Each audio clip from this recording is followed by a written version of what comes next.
नमस्कार। आज हम जानेंगे 5वें श्लोक का अर्थ। इस प्रकार अर्जुन के 6 प्रश्नों का उत्तर देकर अब भगवान अंतकाल संबंधी 7वें प्रश्न का उत्तर आरंभ करते हैं। श्लोक 5वां।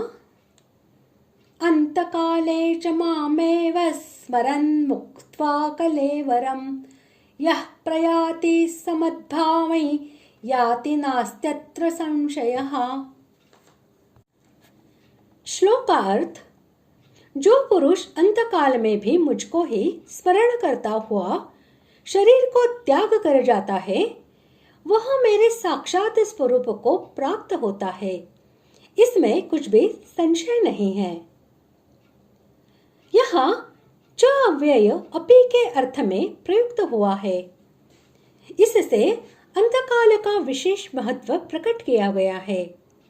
अतः भगवान के कहने का यहाँ भाव है कि जो सदा सर्वदा मेरा अनन्य चिंतन करते हैं, उनकी तो बात ही क्या है।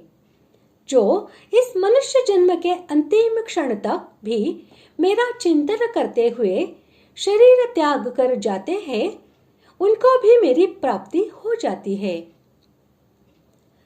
जिस समग्र रूप के वर्णन की भगवान ने 7वें अध्याय के प्रथम श्लोक में प्रतिज्ञा की थी, जिसका वर्णन 7वें अध्याय के 30वें श्लोक में किया है, माम पद यहाँ उसी समग्र का वाचक है। समग्र में भगवान के सभी स्वरूप आ जाते हैं। इसलिए यदि कोई किसी एक स्वरूप विशेष का भगवत बुद्धि से स्मरण करता है, तो वह भी भगवान का ही स्मरण करता है तथा भगवान के भिन्न भिन्न अवतारों से संबंध रखने वाले नाम, गुण, प्रभाव और लीला चरित्र आदि भी भगवान की स्मृति में हेतु है।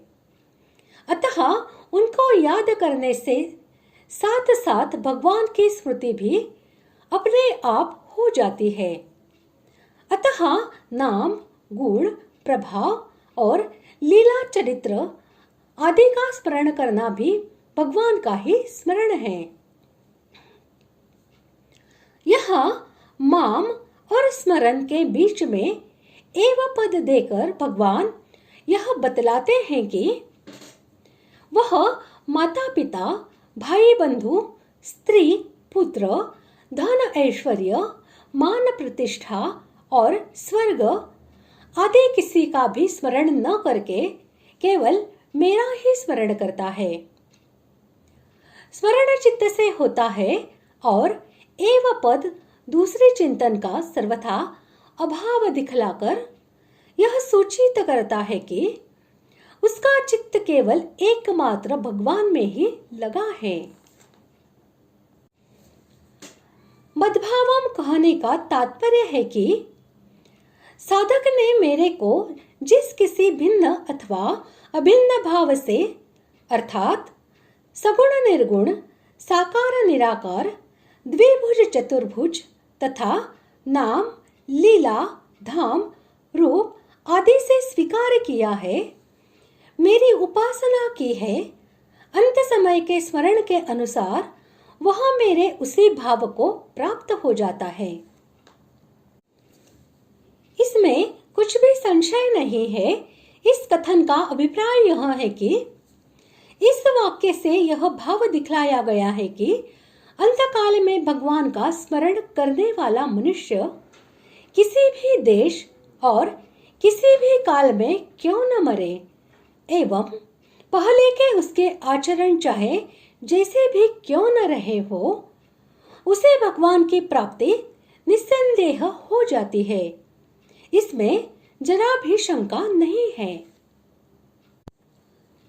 भगवान का स्मरण करके शरीर छोड़ने वालों का तो भगवान के साथ संबंध रहता है और गुणों के अनुसार शरीर छोड़ने वालों का गुणों के साथ संबंध रहता है। इसलिए अंत में भगवान का स्मरण करने वाले भगवान के सन्मुख हो जाते हैं, अर्थात भगवान को प्राप्त हो जाते हैं और गुणों से संबंध रखने वाले गुणों के सन्मुख हो जाते हैं, अर्थात गुणों के कार्य जन्म मरण को प्राप्त हो जाते हैं। भगवान ने एक यह विशेष छूट दी हुई है कि मरणासन्न व्यक्ति के कैसे ही आचरण रहे हो, कैसे ही भाव रहे हो, किसी भी तरह का जीवन बीता हो, पर अंतकाल में वह भगवान को याद कर ले तो उसका कल्याण हो जाएगा। कारण कि भगवान ने जीव का कल्याण करने के लिए ही उसको मनुष्य शरीर दिया है और जीव ने उस मनुष्य शरीर को स्वीकार किया है। अतः जीव का कल्याण हो जाए तभी भगवान का इस जीव को मनुष्य शरीर देना और जीव का मनुष्य शरीर लेना सफल होगा। अतः हर एक मनुष्य के लिए सावधान होने की जरूरत है कि वह सब समय में भगवान का स्मरण करे, कोई समय खाली न जाने दे, क्योंकि अंतकाल का पता नहीं है कि कब आ जाए। इस प्रकार आज हमने 5वें श्लोक का अर्थ जान लिया है। अगले भाग में जानते हैं 6ठे श्लोक का अर्थ। धन्यवाद।